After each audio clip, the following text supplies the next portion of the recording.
Bon bah vous l'avez vu dans le titre de cette vidéo, aujourd'hui je vais vous parler de ça, hein, le fameux OLED G2 dans sa version 65 pouces puisque c'est celle que j'ai reçue pour test et en fait c'est jamais qu'un OLED G1 en mieux avec la nouvelle puce, avec la nouvelle dalle OLED X qui fait appel à du deutérium, qui promet un pic de luminosité plus important et un point d'ergonomie super important pour moi. Regardez, ouh, ça tourne et ça c'est top pour un téléviseur OLED et ergonomie aussi, hein, hop, il est légèrement incliné. Bon, la télécommande est toujours pas rétroéclairée, mais c'est vrai qu'on va retrouver dans le résultat des mesures, enfin dans les tests que j'ai pu faire, eh bien effectivement, c'est plus lumineux, c'est toujours aussi bien calibré, c'est toujours aussi top dans le traitement de l'image. Bon, bah voilà, hein, vous savez tout à peu près sur ce téléviseur, achetez-le, hein, il est bien, voilà. Enfin, achetez-le, reste quand même que le point négatif principal de ce produit, eh bien, c'est que les prix sont quand même assez chers. Hein, 2500 € pour les versions 55 pouces, hein, et puis on est sur 3300 € pour le 65, 5000 € pour le 77 et 6500 € pour le 83 pouces. Ouf, ça pique. Hein. Bon, enfin bon, voilà, si jamais vous avez le budget, bah, pas de surprise, hein, ça marche bien chez LG, pardon. Un bon produit. Allez, je vous dis à bientôt pour une prochaine vidéo. D'ici là, portez-vous bien. Ciao.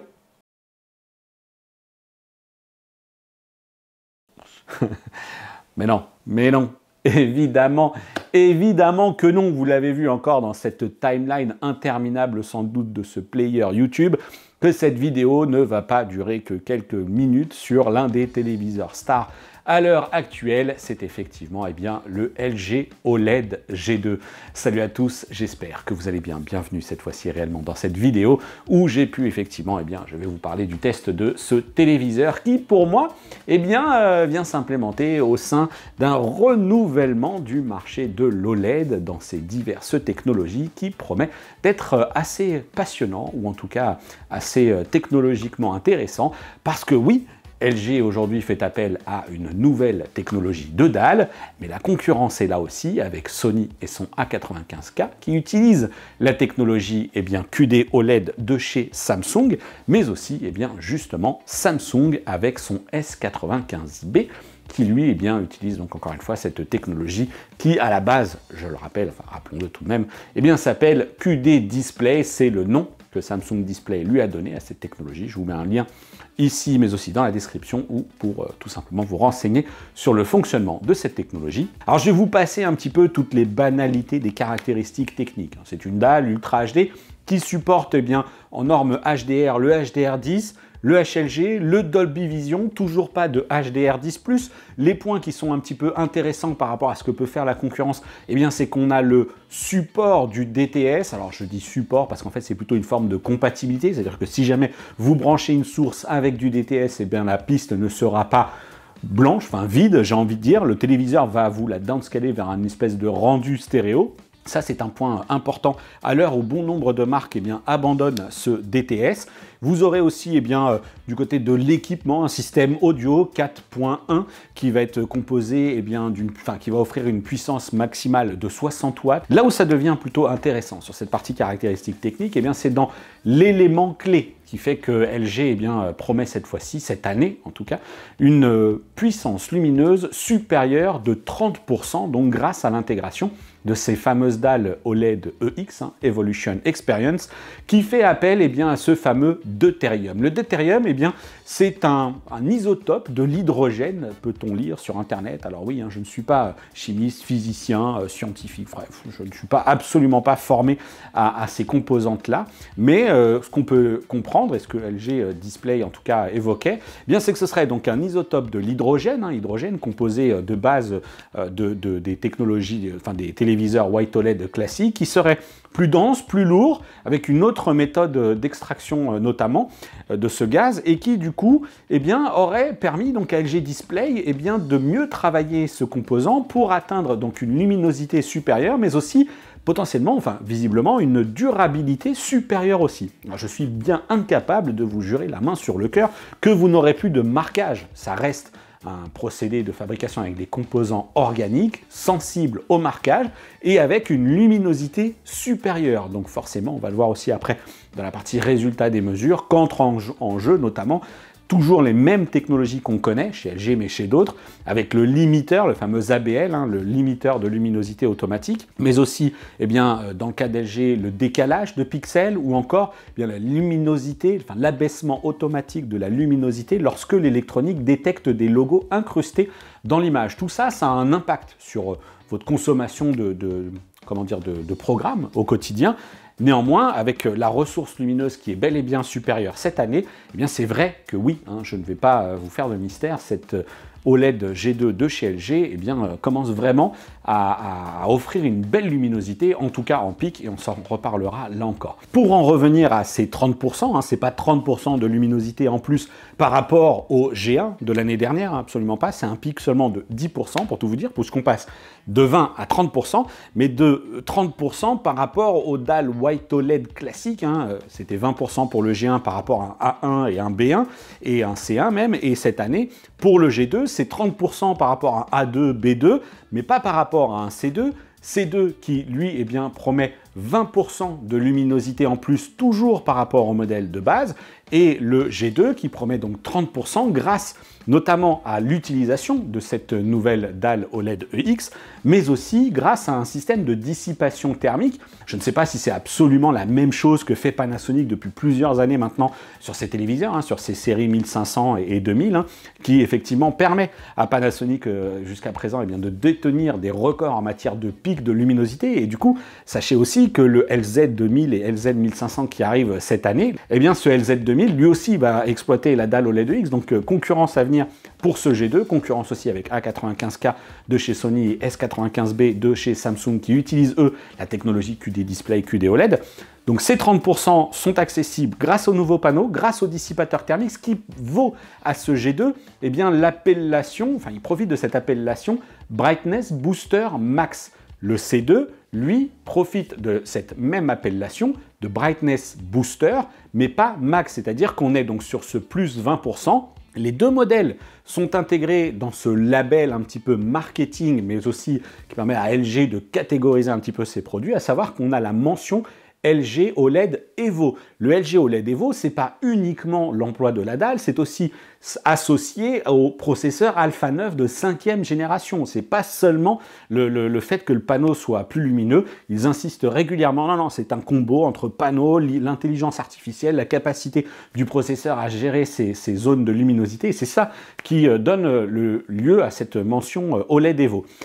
Le C2, faites bien attention parce que même si ce n'est pas le produit que je teste ici, j'espère pouvoir vous en parler aussi sur la chaîne très prochainement, le C2, lui, il a la mention OLED Evo avec plus 20%, mais seulement à partir du modèle 55 pouces, parce que eh bien, pour le 42 et 48 pouces, LG nous dit que le delta, compte tenu de la taille des sous-pixels, etc., eh bien, le delta de luminosité n'est pas suffisamment perceptible pour lui aussi profiter eh bien, de cette mention et apporter cette luminosité supérieure. Et donc, du coup, on sera sur un OLED un petit peu plus classique pour les 42-48 pouces. Là encore, j'espère pouvoir faire une comparaison en situation à l'occasion des tests. Bon, alors vous n'êtes pas sans savoir non plus que cette série G2 hein, fait partie donc de la gamme Galerie de chez LG, et donc c'est plutôt des produits premium, et forcément eh bien, avec l'arrivée en plus de ces nouvelles technologies telles que l'OLED EX, eh bien c'est pas sans impact sur le tarif des téléviseurs eux-mêmes, hein, puisqu'on commence quand même à 2500 € pour le 55 pouces, ça grimpe à 3300 € pour la version 65 pouces, 5000 € pour la version 77 et 6500 € pour la version 83 pouces. Attention, sans le pied, pardon. Alors le pied, en fait, il est proposé en option sur le site de LG. Là, vous le voyez, c'est un pied central, je vais y revenir, évidemment. Mais en plus, actuellement, eh bien, moi, en parcourant le site du constructeur, je ne vous parle pas des sites de vente, hein, tels que Fnac, Darty, Boulanger, etc. Le store, eh bien, j'ai pu voir que les prix avec le pied étaient strictement identiques. Donc, vous pouvez profiter d'offres. En tout cas, au moment où j'enregistre cette vidéo, on est le 31 mai précisément, eh bien, les tarifs sont les mêmes grâce à des petites remises qui sont appliquées. Donc, une petite attention de la part de chez LG pour tous ceux qui ne souhaiteraient pas fixer le téléviseur au mur. Et c'est là donc du coup eh bien, que je vais embrayer un petit peu sur cette partie ergonomie avec tout d'abord le principal point fort si jamais vous souhaitez acheter le pied, eh bien c'est que c'est un pied rotatif. Voilà, regardez, ouh, c'est magique, ça tourne. Alors ça, vous le savez, hein, moi qui suis complètement allergique aux reflets sur ces dalles OLED, hein, par mes deux grandes baies vitrées là sur le côté, eh bien c'est plutôt une bonne chose que ce pied soit rotatif. Attention, c'est un pied rotatif central et en fait tout le pied bouge. Je sais pas, c'est pas comme chez Panasonic, pardon, où la base est fixe et puis ensuite le téléviseur est monté sur un bras qui pivote, hein, comme une petite marionnette. Là, c'est tout le pied central qui bouge parce que le système rotatif est intégré en dessous du pied. Alors on n'aime pas. Moi, je vous cache pas que je me posais pas mal de questions. Je me disais, mais attendez, ça sur un meuble fragile, le fait que le pied bouge comme ça, est-ce que ça va pas provoquer des rayures, par exemple? Vous voyez ce petit quart de cercle que vous allez avoir, imaginez, sur votre beau meuble laqué, par exemple. Petite appréhension de ce côté-là. Et puis surtout, lorsqu'on a une barre de son intégrée devant, au début, je me suis dit, bah, c'est cool, je vais pouvoir venir la loger juste là, la poser, et puis au final, elle va tourner en même temps que le téléviseur, mais pas du tout, parce qu'il n'y a pas assez d'espace pour que ça se passe comme ça, en tout cas pas avec la barre de son que j'ai là. D'ailleurs, petite parenthèse, merci à iSense de m'avoir envoyé une barre de son actuellement. Alors, bon, je place une barre de son à iSense alors que c'est un téléviseur LG, mais bon, c'est comme ça. La barre de son, pardon, ne va pas suivre le pied. Donc là encore, en matière d'ergonomie, il faudra avoir ça en tête, mais en tout cas, c'est plutôt une bonne chose que ça puisse bouger comme ça. Petite précision aussi, vous avez peut-être l'impression depuis le début que le téléviseur est tordu ou mon cadrage est complètement pas bon. Et en fait, c'est juste que le téléviseur est légèrement incliné, peut-être de 3 à 5 degrés. Ouais, voilà, bon, un peu comme chez Sony, on a une légère inclinaison vers l'arrière, ce qui va vous permettre, eh bien, si le téléviseur est cette fois-ci posé sur un meuble très bas, vraiment d'avoir une image bien en face de vous, d'améliorer encore sans doute les angles de vision dans des conditions lumineuses un petit peu défavorables à cela, et donc c'est plutôt une bonne chose. L'OLED X, souvenez-vous aussi, hein, dans les différentes présentations, c'est censé apporter des bordures d'écran plus fines. On passe de 1 cm à 6 mm. Là, a priori, c'est vrai que ça se vérifie. C'est plutôt élégant. Bon, c'est un petite touche de subtilité un petit peu esthétique intéressante. Sur ce téléviseur, donc à l'arrière, le support de fixation murale que vous avez là à l'image, eh bien, franchement, c'est quelque chose qui est bien fait. Mais en même temps, j'ai envie de dire, c'est un truc qui est presque rodé chez LG. Moi, vous en avez déjà parlé au moment du test du G1. Je trouve que le système de fixation est plutôt très très cool. Ça permet vraiment de plaquer le téléviseur au mur. Téléviseur qui est désormais finalement un petit peu différent, toute son épaisseur sur la hauteur, mais une fois que ça sera installé au mur, je pense que ça sera très très très joli, très très bien fichu. Sachez aussi eh bien, que si vous achetez le pied central, hop, regardez, elles sont là, vous allez avoir ces caches plastiques, voilà, qui vont vous permettre tout simplement eh bien, de camoufler bien tous les câbles, avec une petite mention spéciale d'ailleurs pour ce téléviseur, avec des mécanismes de passe-câbles qui sont très très bien faits. Il y en a plein, voilà, il y en a 3, alors je ne sais pas le téléviseur là exactement, donc il y en a plusieurs qui sont prévus pour guider les fils, les redescendre ensuite soit dans le pied central, soit effectivement eh bien, lorsque vous serez dans une installation murale, dans une goulotte, bref, tout ce qui va bien pour rendre l'installation la plus propre possible. Enfin, je vais terminer par un dernier petit truc un petit peu sympa, même si c'est vrai que vous ne vous sentirez peut-être pas directement concerné par ce point. Eh bien, la promesse aussi des modèles de 2022 réside également à l'abaissement du poids. Alors, on imagine tout de suite l'impact écologique sur l'aspect logistique que cela représente, hein. C'est des milliers et des milliers de kilos dans le transport des téléviseurs, des milliers de tonnes même, je devrais dire. Et donc forcément, ça a un bénéfice, un impact écologique favorable immédiat et à plus petite échelle, j'ai envie de dire, pour vous, eh bien peut-être que ça ne vous fera rien de savoir, eh bien, par exemple, que le 55 pouces passe de 22 kg l'année dernière à 17 cette année pour un G1 versus un G2, et ce 65 pouces, par exemple, eh bien, passe de 29 kg pour le G1 à moins de 23 kg pour le G2. Donc ça peut être intéressant dans cette logique de fixation murale. D'ailleurs, sachez aussi hein, qu'on a, en plus de ce système de fixation que LG livre, eh bien, la possibilité de choisir soi-même un support mural qui pourra en plus être décollé du mur, orienté, etc. puisqu'on a un système à l'arrière VESA, tout simplement 300 par 300 mm, et donc vous pourrez là aussi choisir évidemment hein, votre bras de fixation si vous le souhaitez pour accrocher au mur ce téléviseur avec plus de mobilité qu'avec le système d'origine. Et enfin, pour conclure sur ce chapitre de l'ergonomie du produit, on va retrouver chez LG eh bien, cette télécommande avec la petite zone NFC pour appareiller son smartphone, etc. et l'application LG ThinQ qui permet en plus cette année de configurer pas mal de petites choses supplémentaires, notamment la gestion du multicompte, mais j'y reviendrai dans la présentation de l'OS, du système d'exploitation. Sachez juste qu'elle n'est toujours pas rétroéclairée et c'est dommage. Là, sur le modèle galerie, modèle premium, j'aurais bien aimé une touche rétroéclairée qui change même un petit peu de look. Et alors, il y a un un autre truc qui me chagrine un petit peu sur cette télécommande, au-delà du fait qu'elle ne soit pas rétroéclairée, eh bien c'est que toutes les touches profitent d'inscriptions en blanc, donc qu'on peut un petit peu identifier, percevoir même dans la pénombre. Et là, eh bien, elles le sont toutes, sauf celle du volume et celle pour faire programme plus, programme moins, bref, pour changer de chaîne. Alors oui, on a des espèces de petites inscriptions en relief, mais je ne comprends pas pourquoi LG ne l'a pas fait, ce qui fait qu'en fait, quand on est dans la pénombre, et alors qu'on voudrait monter le volume, et bien finalement, c'est les touches qui sont le moins visibles. Donc bon, voilà, petite critique supplémentaire pour cette zapette, hein, mais qui en plus, bien évidemment, profite toujours de ce petit système de pointeur, etc. C'est toujours aussi réactif. Là-dessus, rien à redire.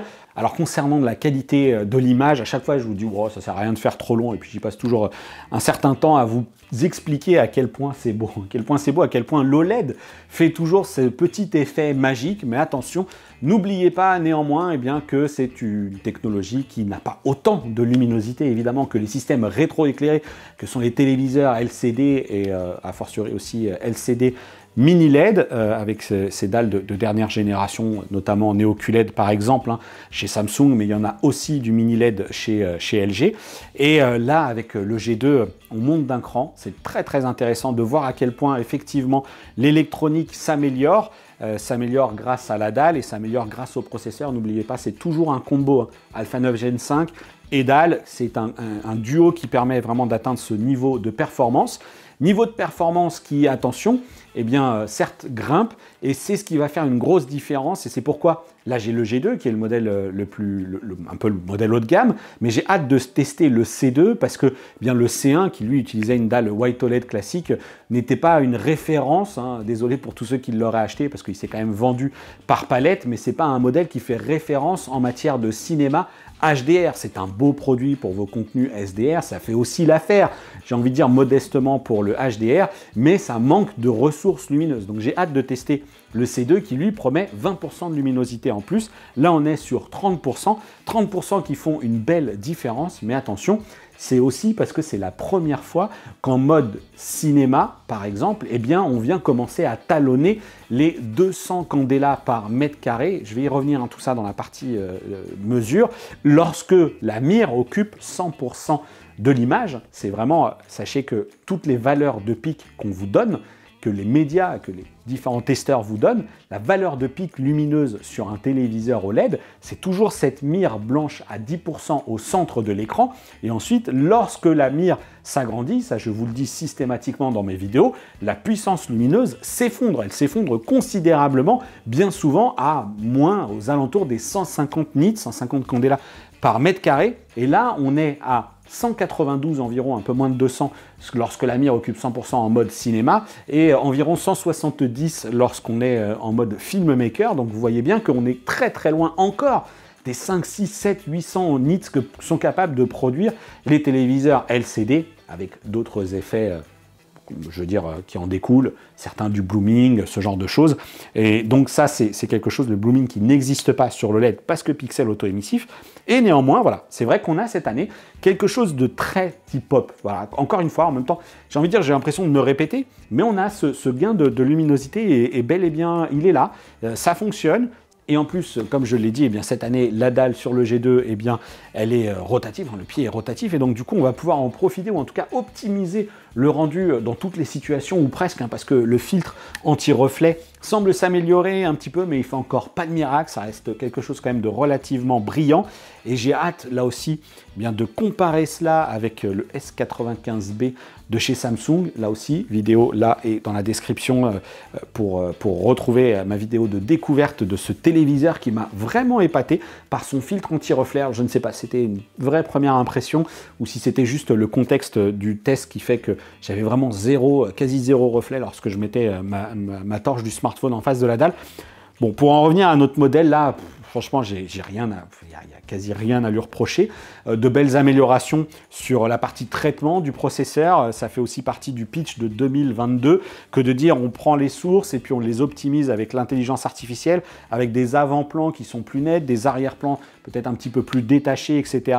Donc des processus de traitement améliorés. On a un traitement un petit peu plus soft de l'upscaling également, donc un traitement plus soft qui est bienvenu, mais j'ai envie de dire, ça c'était déjà un petit peu le cas, déjà au moins depuis l'année dernière, LG s'était grandement un petit peu assagi, notamment grâce à la présence du mode filmmaker qui vient brider toutes les technologies qui pourraient un petit peu exagérer le rendu de l'image, enfin un rendu un petit peu caméscope, un petit peu artificiel. De toute façon, vous avez plein d'options pour activer ou désactiver tout ça.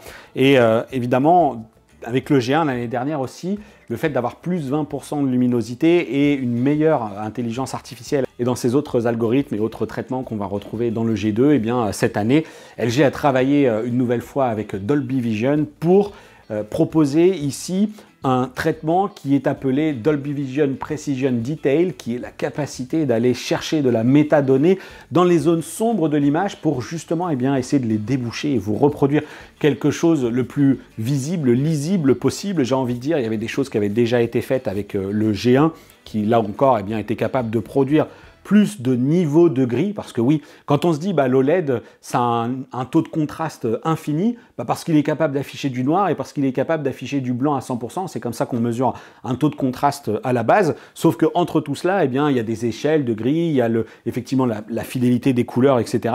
Et donc dans cette échelle de gris, le G1 s'était déjà amélioré. Je pense que ce G2 est encore meilleur, avec donc notamment cette capacité d'aller reproduire des contenus dans les zones un petit peu plus sombres. Je ne vous cache pas que n'ayant pas de téléviseur en comparaison juste à côté, ou de G1 par exemple, c'est pas simple de vous dire « Ah oui, c'est le jour et la nuit ». Ici, clairement, là, cette image, alors je ne sais pas si on va bien la voir, mais ici, cette zone est plutôt bien lisible, bien visible, et c'est en tout cas un chantier intéressant que d'avoir ce Dolby Vision Precision Detail, ou en tout cas que le constructeur LG aille aussi dans ce sens-là, parce que c'est nécessaire sur l'OLED, dans la mesure justement où ils ont moins de ressources lumineuses à allouer à l'intégralité de la dalle. Parce que je le rappelle, encore une fois, parce que j'ai l'intention de vous en parler plus en détail aussi, mais aller s'extasier parce qu'un téléviseur atteint des pics de 1000 nits sur une zone à 10%, je pense qu'il va falloir commencer à relativiser le truc.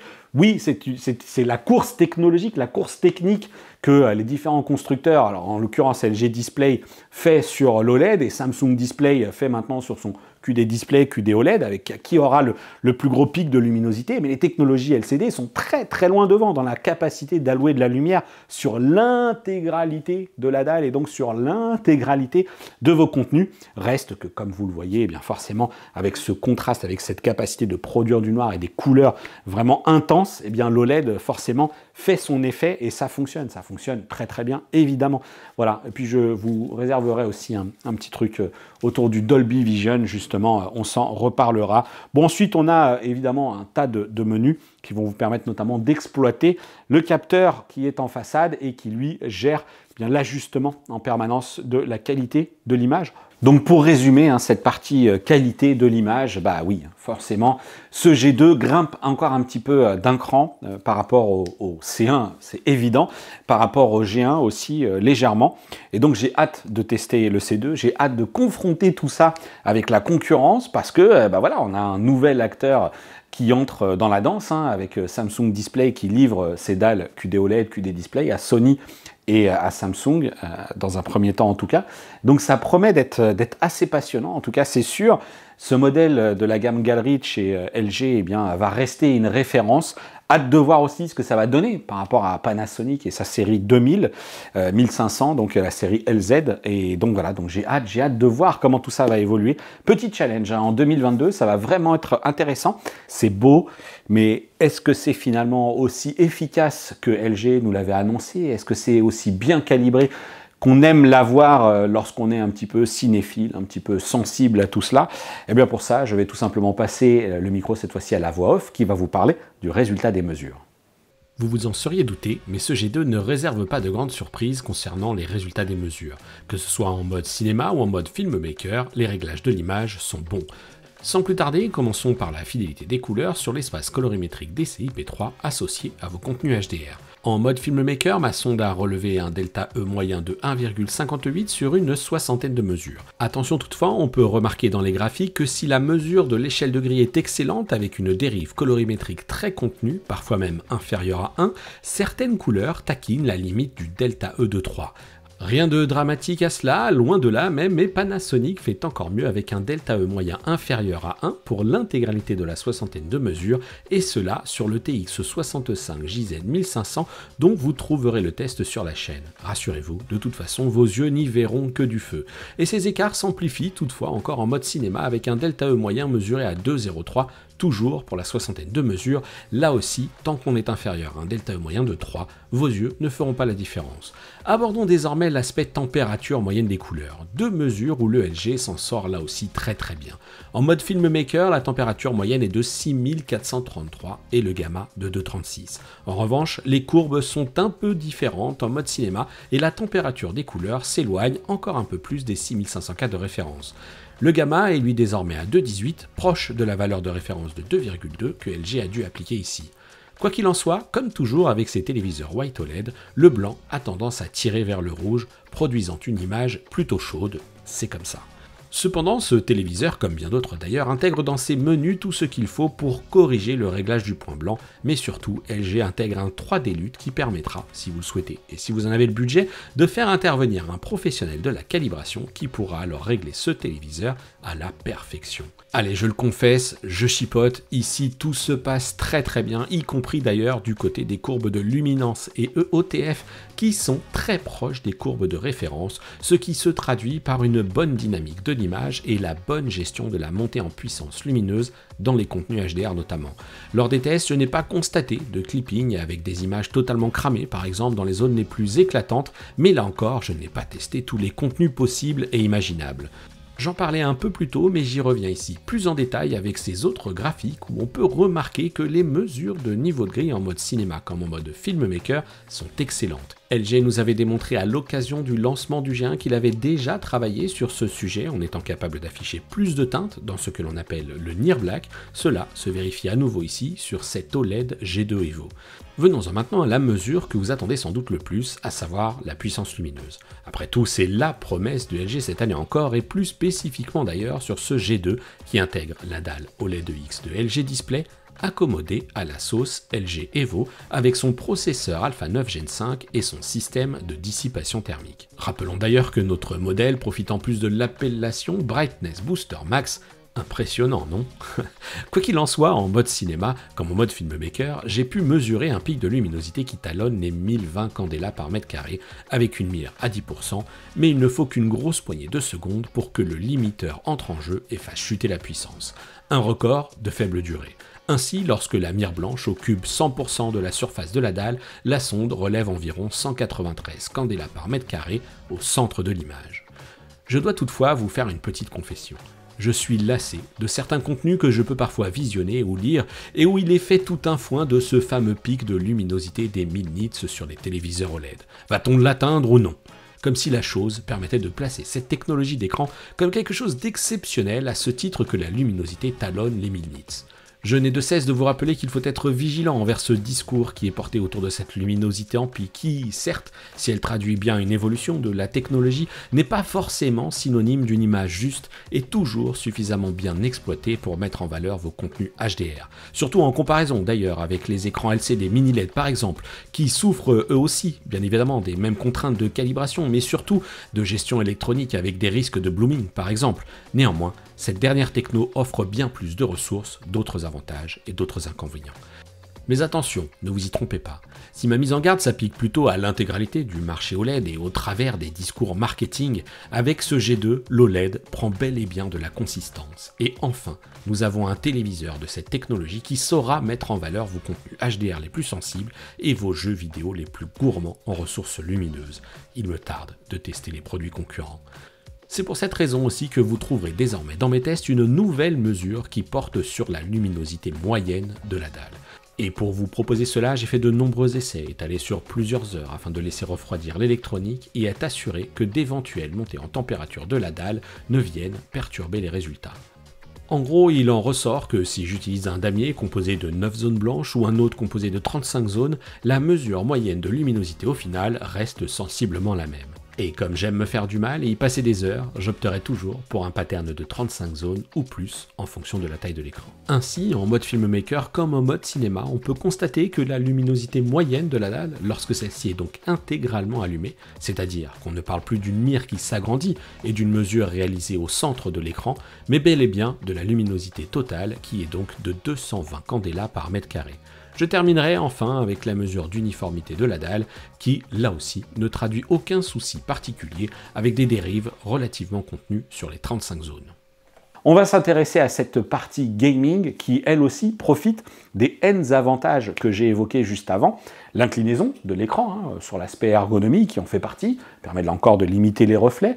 Les 4 prises HDMI 2.1, alors qui étaient déjà présentes sur d'autres modèles, mais qui reviennent avec un débit à 48 gigabits par seconde. Bon bah voilà, LG s'est dit, bon bah finalement pourquoi on ne remettrait pas du 48 gigabits, notre processeur Alpha 9 Gen 5 peut gérer, on a les 4 connecteurs HDMI 2.1, allons-y gaiement, faisons plaisir à nos clients, et donc ça c'est plutôt une excellente chose, parce que quand on a une Xbox Series X et en plus un PC, et pourquoi pas si vous avez tout plein de chance et tout le budget adéquat, eh bien une PlayStation 5, vous n'avez plus aucun problème pour accueillir l'intégralité de vos périphériques avec les meilleures conditions pour la partie gaming, donc du 4K à 120 Hz. Reste à Samsung un petit peu le bénéfice de la prise en charge du 144 Hz sur les modèles de 2022. Et le gros avantage finalement aussi pour LG, donc, eh bien, c'est qu'on n'a aucune concession à se faire sur les normes HDR.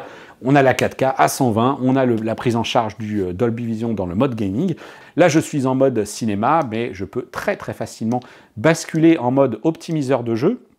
Ce qui fait que lorsque je fais un appui bref sur la touche paramètres, eh bien, j'accède ici aux différents, à la barre, la fameuse game bar qui me donne les différentes informations, et en fonction du mode que j'aurais choisi, standard, FPS, RPG, RTS ou sport, eh bien on voit ici que la balance des noirs, donc l'intensité des noirs change un petit peu, et ce qui va permettre tout simplement en fait de faire popper un petit peu plus les détails ou non. Par exemple, voilà, on voit bien qu'en mode sport c'est plutôt clair, je ne sais pas si vous arrivez à le voir. En mode FPS également, balance des noirs est à 15, potentiellement pour mieux identifier les ennemis qui se cacheraient dans la pénombre. Et ensuite on a un truc qui s'appelle mode pièce sombre, et donc on a cette fois-ci eh bien le niveau 1 ou le niveau 2, et comme vous le voyez, ça abaisse vraiment de beaucoup la luminosité, et donc ça c'est une autre manière peut-être de protéger vos yeux, pourquoi pas, mais aussi protéger l'électronique de la dalle, comme quoi, vous voyez, il y a toujours un petit peu du hop, on vous offre un petit peu plus de luminosité, mais on fait un petit peu attention,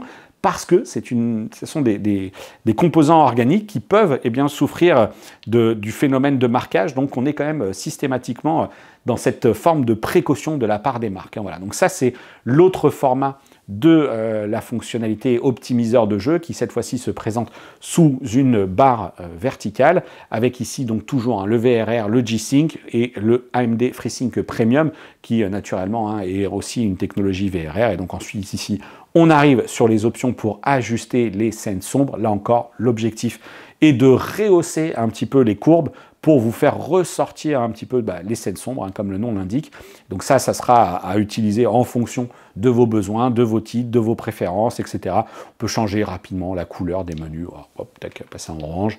Voilà, hop. Et là, ensuite, on a le guide utilisateur qui va s'ouvrir si jamais eh bien, vous souhaitez comprendre à quoi eh bien, sert cette fonction optimiseur de jeu et comment justement eh bien, optimiser l'optimiseur de jeu. J'ai envie de dire, voilà, donc vous voyez bien que c'est quelque chose. Donc là, j'accède au menu et ici, à tout moment, je peux revenir sur les paramètres général, toutes les options, cette fois-ci du téléviseur. Et donc, c'est ce qui va ensuite, ce à quoi on va s'attaquer juste après dans la partie logicielle. Sur cette partie gaming, il y a aussi naturellement la mesure de l'input lag. Vous l'aurez compris, LG nous réservait donc quelques améliorations côté jeux vidéo. Et d'ailleurs, outre cette puissance lumineuse et l'ajout du dissipateur thermique pour limiter les risques de marquage avec certains titres, nous pouvons compter aussi en 2022 sur un retard à l'affichage encore plus court. Avec mon boîtier qui mesure la latence en 1080p à 60 Hz, j'ai d'abord obtenu un premier résultat très intéressant puisque, une fois l'optimiseur de jeu activé, l'input lag relevé est de seulement 13 millisecondes. Autrement dit, moins d'une image de retard par rapport à la source et aucun inconfort à relever pendant les parties. Et la chose s'améliore encore une fois que l'option appelée assez étrangement renforçateur est activée. Le retard chute carrément à 9,5 millisecondes. Des mesures parfaites donc, même si j'ignore alors ce que le constructeur désactive ici comme traitement pour atteindre de telles prestations. Je terminerai ce chapitre dédié aux jeux vidéo par quelques résultats des mesures. Chez LG, le mode jeu ne fait pas office de référence en matière de colorimétrie. J'ai en effet relevé un delta E moyen de 4,85, certes toujours sous la limite critique des 5, mais comme ces graphiques l'indiquent, la fidélité des couleurs n'est pas au top. Mais je suis sûr que cela ne sera pas un problème une fois que vous serez captivé par l'ambiance de vos jeux vidéo. Enfin, sachez que je reviendrai sur le GeForce Now, désormais intégré à ce téléviseur, mais dans une autre vidéo dédiée. Et on termine cette vidéo de test du G2, alors avant de se parler du verdict, points positifs et points négatifs, etc., avec cette partie ergonomie logicielle, avec donc derrière moi cette série qui tourne sur Netflix, Better Call Saul, effectivement, et vous allez comprendre pourquoi, puisque maintenant je vais rejoindre la page d'accueil de WebOS 22. Alors c'est bel et bien une grosse évolution graphique, mais je compte sur vous pour me dire ce que vous en pensez, parce que j'ai déjà entendu des gens en fait me dire, et y compris du côté de chez TizenOS, qui lui aussi se présente désormais sous cette forme-là, avec une occupation des applications et des contenus format pleine page, alors que certains m'ont déjà dit ouais, nous on préférait plutôt le bandeau de navigation dans le bas pour avoir toujours des contenus mis en avant, etc. sur la partie haute de l'écran. Et désormais, comme vous le voyez, c'est la même chose chez LG. Alors du coup, est-ce qu'on peut se dire finalement que les constructeurs se rapprochent vers un peu le côté Android TV, Google TV, ou est-ce que tout simplement ils ont compris que en fait, c'est une supposition de ma part, mais je pense que c'est ce qui motive à en arriver à de telles choses, c'est que finalement, ça permet aux marques de réserver une forme de vitrine, de mise en avant pour les différents partenaires, que ce soit effectivement du Netflix, du Prime Video, des Canal+, etc. Là, je ne peux pas rentrer dans le détail de ce qui se passe exactement chez les marques. En tout cas, moi, je suppose que c'est ce qui les motive à proposer ce genre d'interface. Là où il y a du bon et du moins bon, souvenez-vous, moi j'avais effectivement évoqué un point qui m'intéressait pas mal désormais sur WebOS 22, c'est la possibilité de créer des comptes, d'associer des comptes personnalisés et des utilisateurs pour qu'au sein d'un même foyer, on puisse tout simplement, en fonction des profils des utilisateurs, avoir son interface avec des suggestions de contenu qui soient appropriées à sa propre consommation et pas avoir par exemple les contenus de ses enfants alors qu'on vient de démarrer le téléviseur et qu'on est l'adulte de la maison par exemple. Là où je suis un petit peu plus chafouin, c'est que si vous regardez l'interface, on voit bien que ici il y a potentiellement du contenu qui est directement accessible. Là, on a à la fois différentes infobulles, la météo dans ma région. Si jamais j'ai des notifications, c'est là qu'elles vont apparaître. Et puis, en plus, ici, j'ai une forme de publicité. Par exemple, si jamais je souhaite m'acheter une barre de son Dolby Surround de chez LG, voilà, ça c'est une manière intéressante de placer le truc. Là, c'est une manière aussi de dire à Amazon, regardez, sur vos téléviseurs, on va vous proposer, on va pousser un petit peu l'assistant Alexa plutôt que notre technologie LG ThinQ. Et du coup, là, vous avez la possibilité d'aller configurer directement Amazon Alexa. Et la même chose pour Google Assistant. Alors, du coup, tout ça, ça fait forcément pour vous un bénéfice immédiat, c'est que vous avez ici des accès rapides aussi ici aux différentes entrées que vous allez pouvoir connecter. Ici en l'occurrence c'est la dernière entrée. Et regardez là ça vient tout juste de changer. Et là on avait clairement une indication comme quoi ce Free TV en LG Channel c'était un contenu sponsorisé. Et en dessous c'est là que ça devient un petit peu plus touchy parce qu'on a ce truc de tendance actuelle avec des contenus qui me sont proposés en provenance d'un peu partout. J'ai du Prime Video, là en l'occurrence, ici, sur ces premiers trucs. Là, ici, j'ai du Rakuten TV avec Clifford, Rakuten TV avec Encanto aussi, Disney+, Prime Video, Disney+, Prime Video, voilà, ça alterne comme ça. Et en fait, alors j'ai du Salto aussi, mais en fait, c'est absolument pas les contenus que j'ai visionnés ou que j'ai commencé. Vous l'avez vu, j'avais volontairement lancé Better Call Saul sur Netflix et nulle part, j'ai une vignette qui me permet de reprendre la lecture de ce programme. Et ça, c'est quand même bien dommage. C'est quand même le b.a.-ba du truc et de ces grosses interfaces avec plein d'icônes, c'est de pouvoir reprendre la lecture de son dernier contenu. Non, non, les applications, elles sont là. Alors, elles ont été réorganisées avec une fonction un petit peu intelligente, mais qu'on trouve déjà depuis WebOS 6, je crois, chez LG. C'est le réagencement automatique en fonction de vos usages. Alors oui, du coup, j'ai regardé du Netflix, j'ai utilisé le navigateur web et je regarde aussi du YouTube. Mais du coup, eh bien, j'ai pas accès là, ici, avec une petite fenêtre qui se déploierait pour venir m'afficher les différents contenus que j'ai déjà visionnés sur Netflix, idem sur YouTube, idem sur Disney+. Je suis systématiquement obligé d'ouvrir l'application. Alors c'est relativement rapide là ici parce qu'en plus je venais tout juste de la lancer, mais c'est voilà, je suis assez dubitatif sur l'intérêt de ce truc-là. Et là ensuite, eh bien, on arrive sur le streaming, et le streaming, eh bien, j'ai le droit à du Rakuten TV que j'ai, pour tout vous dire, jamais lancé. Et ensuite, eh bien, on a le contenu YouTube qui ne ressemble absolument pas du tout au contenu YouTube que vous allez voir, qui est ici, puisque je me suis identifié avec mon compte. Allez, petit lapin, lance-toi, si tu veux bien, voilà. Donc là, par exemple, eh bien, on a la vidéo de Costa Rica 4K. Donc on va revenir vraiment à l'accueil des contenus que je peux visionner. Vous voyez bien que ça n'a absolument rien à voir entre les chaînes que j'ai pour habitude de regarder. Et hop, on retourne ici, sur la partie streaming, donc YouTube, qui était juste là, voilà. Ça n'a absolument rien à voir, mais rien à voir du tout. Voilà. Donc je ne comprends pas le... Voilà. Franchement, dites-moi ce que vous en pensez dans les commentaires, mais je suis clairement... pour l'instant, je suis un peu déçu par ce truc qui ne me facilite pas du tout la vie. Alors ensuite, on va retrouver le tableau de bord auquel on peut s'intéresser très rapidement. On va avoir donc l'accès HDMI 3, en fait, on va y revenir, c'est la prise qui est actuellement branchée au PC avec une image que j'ai mis en fond.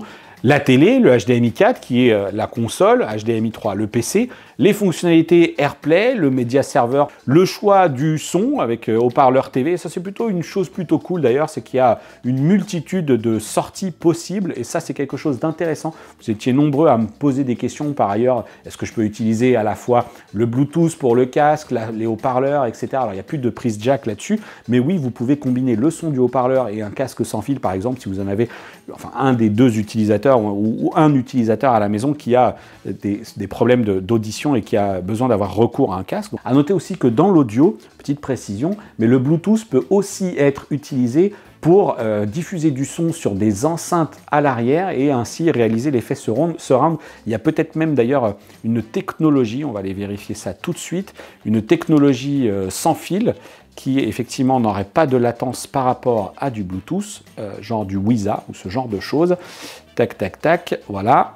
Projection haut-parleur sans fil, voilà. Donc on a bien soit le Bluetooth, soit le WiZA pour lorsqu'on a des enceintes compatibles avec cette technologie de diffusion audio sans fil, sans aucune latence. Et ça, c'est plutôt pas mal. Donc là, vous pourrez toujours utiliser le Bluetooth si jamais, effectivement, vous voulez, pourquoi pas, utiliser le téléviseur pour diffuser de la musique. Il y a un media player, etc. Bon, c'est des choses assez classiques.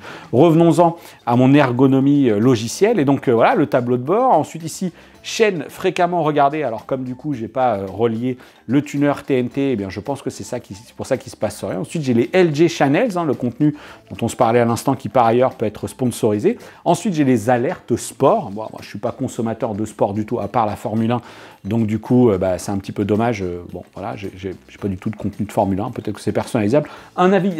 L'issue d'un navigateur web, l'extrait d'un navigateur web. Je suis jamais allé sur Messenger. Hein. Là, LG a dit à Facebook, tiens, ça te dit pas de nous donner un petit quelque chose pour qu'on puisse mettre ici ton Messenger? J'en sais rien, absolument pas. Mais bon, c'est ce genre de choses que permet en tout cas, selon moi, ces interfaces riches en icônes, là, le fait d'avoir une recherche directe à Amazon. Je pense que ça aussi, j'ai jamais fait de recherche Amazon sur le téléviseur. Bon, pourquoi pas avoir LG le Mag, encore Amazon, et le Figaro, etc. En revanche, j'ai bel et bien utilisé le speed test, et lui, vous voyez, il est carrément tout au fond. Et donc, comme quoi, il y a quand même des choses qui sont... Ah si, quand même, on voit bien que le speed test, j'ai fait plusieurs recherches, ça remonte. Mais en tout cas, sur le premier volet, là, ici, là, des 1, 2, 3, 4, 5, 1, 2, 3, 4, 5, 6 icônes, ici, eh bien, c'est clairement des choses auxquelles j'ai jamais eu accès et qu'on pousse comme ça. Ensuite, il y a les nouvelles sorties. Là, j'ai du Apple TV, Prime Video, là encore Prime Video, voilà. Des choses qui, voilà, Apple TV, j'ai même pas configuré mon compte Apple TV là-dessus. Bon, voilà, c'est vraiment salto. Et là, vous vous direz, ok, bah, on peut personnaliser. Alors cette touche-là, c'était tout simplement pour revenir tout en haut du menu. Et ensuite, ici, eh bien, on a un stylet. Alors, ce stylet, modifier la liste des applications, c'est ça. C'est le fameux bandeau. Je vais pouvoir changer, pouvoir décider si je veux supprimer le Netflix ou si je veux tout simplement le déplacer dans l'ordre d'apparition. Mais c'est tout. Et là, ici, ensuite, eh bien, on a la possibilité de changer l'agencement des différentes barres. Et moi, ça, le streaming, je l'ai remonté justement pour qu'il n'arrive pas trop loin. Par exemple, je peux me dire aussi eh bien, que les chaînes fréquemment regardées, par exemple, eh bien, je les veux un petit peu plus haut, de la même manière que pourquoi pas avoir les alertes sport, parce que finalement, je suis un grand passionné de sport et que ça m'intéresse de les avoir. Voilà. Mais pour tout le reste, on ne peut pas dire, non, moi je veux avoir une barre de menu spécialement dédiée à Netflix. Donc là, sur l'aspect personnalisation, j'ai l'impression qu'on n'y est pas vraiment. On a la gestion du multi-compte, mais en fait, on n'en tire pas parti, parce que même les contenus que j'ai visionnés, ils ne s'affichent pas directement en front lorsque je suis sur la page d'accueil. Donc il y a peut-être un truc qui m'échappe, mais pour l'instant, c'est pas glorieux. Bon, allez, on va quand même se parler très rapidement des menus. Donc voilà, allez, je vais passer là-dessus pour que ce soit un petit peu plus amusant. Hein. Ça, c'est une photo made by myself de mon petit week-end à la campagne. Et là, du coup, ce qu'on va faire, c'est qu'on va s'intéresser cette fois-ci à tous les paramètres. Bon, ils sont classiques. Là-dessus, j'ai envie de dire, LG a quand même effectivement une belle expérience. Donc, c'est un mix entre le très accessible et le un petit peu pointilleux. Voilà. Donc, on a l'accès aux réglages image, audio, les fonctionnalités générales et puis ensuite les fonctionnalités d'assistance, là que vous retrouverez notamment les mises à jour. Sur la partie qualité de l'image, voilà, vous avez le choix des modes. Donc, on a un mode vif, standard, éco, cinéma, sport, optimiseur de jeu, filmmaker et les ISF qui sont les modes experts, donc pièces lumineuses et pièces sombres.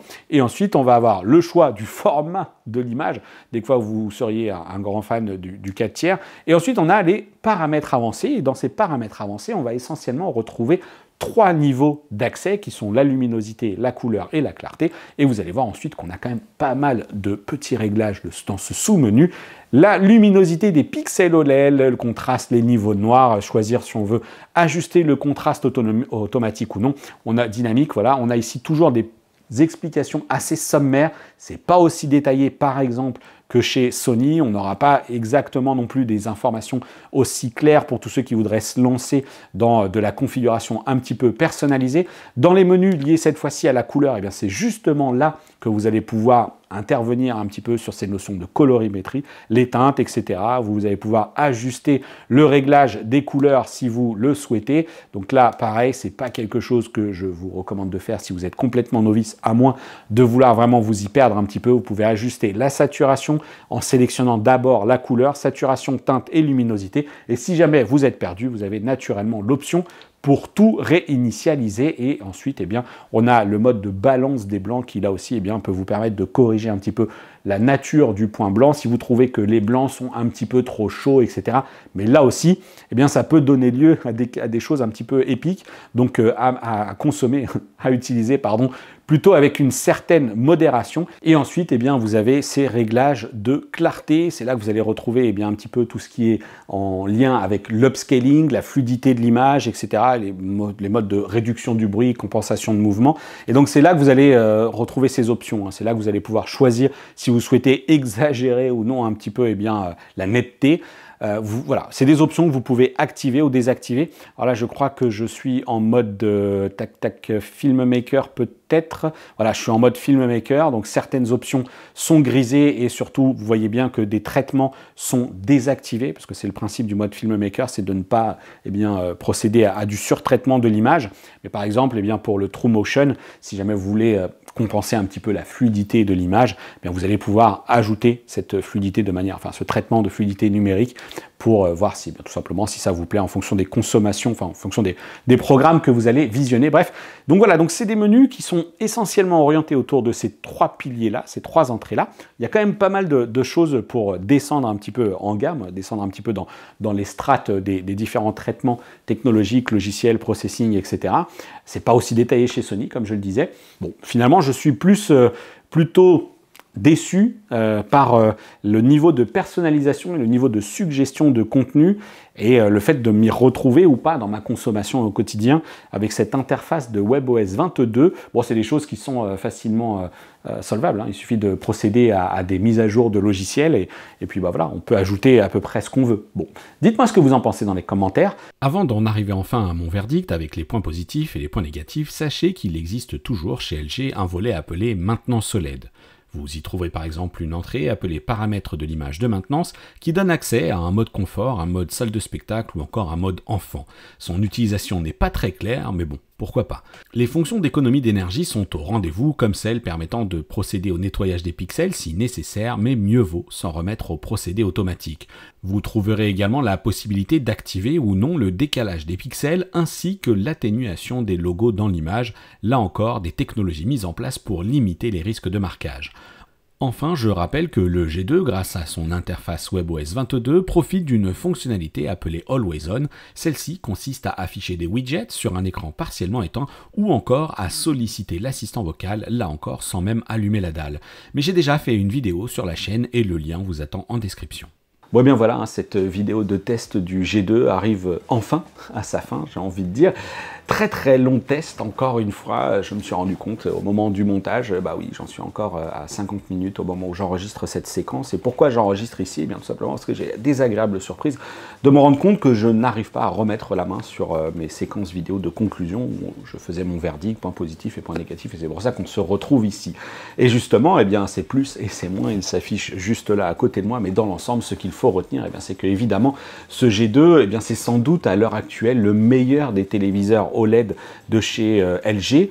Est-ce que c'est le meilleur du marché? Bah, comme il y a de la concurrence qui est arrivée quand même assez récemment et que je ne les ai pas testés, à savoir effectivement A95K, S95B, hein, respectivement pour Sony et pour Samsung. Et puis il y a aussi des produits que j'attends quand même de pied ferme, hein, parce que LG va aussi sortir le C2, enfin a aussi le C2 dans sa gamme.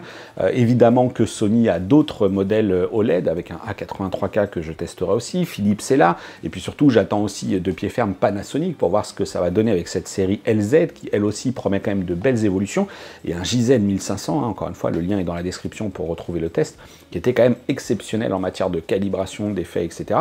Reste que LG l'emporte, hein, avec son deuxième point positif qui est le rendu effectivement en matière de jeux vidéo qui vraiment coche toutes les cases. Donc on a un premier point positif qui est la qualité de l'image, la partie gaming qui est quand même très soignée, et effectivement la partie fidélité des couleurs qui, même si on n'est pas à la perfection telle que peuvent l'atteindre certaines marques, eh bien on est quand même sur quelque chose d'excellent. En tout cas, l'œil eh bien ne rencontrera pas de soucis, ne fera pas de différence entre effectivement cette fidélité des couleurs qu'affiche la source et le résultat final.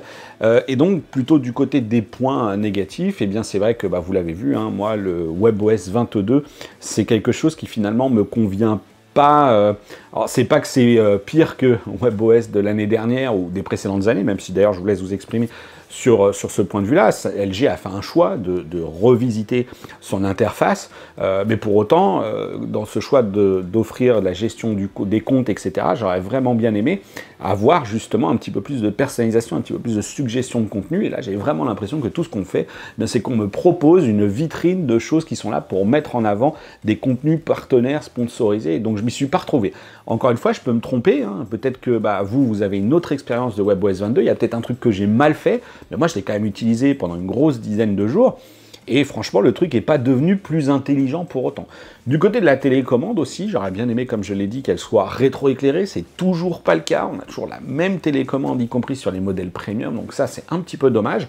Je rajouterais du côté des points positifs la partie ergonomie avec le pied qui certes est vendu en option mais qui du coup permet d'orienter la dalle avec en plus une légère inclinaison vers l'arrière, et aussi la partie châssis qui est vraiment désormais d'environ 2-3 cm de mémoire sur toute sa hauteur, et ce qui, une fois qu'on aura adopté une position murale, va vraiment contribuer au très beau design de l'ensemble. Voilà, donc ça c'est l'essentiel des points positifs et des points négatifs, parce que il y a quand même une cinquantaine de minutes de vidéo. Vous avez les prix aussi que je rappelle juste ici, des prix comme je le disais assez élevés.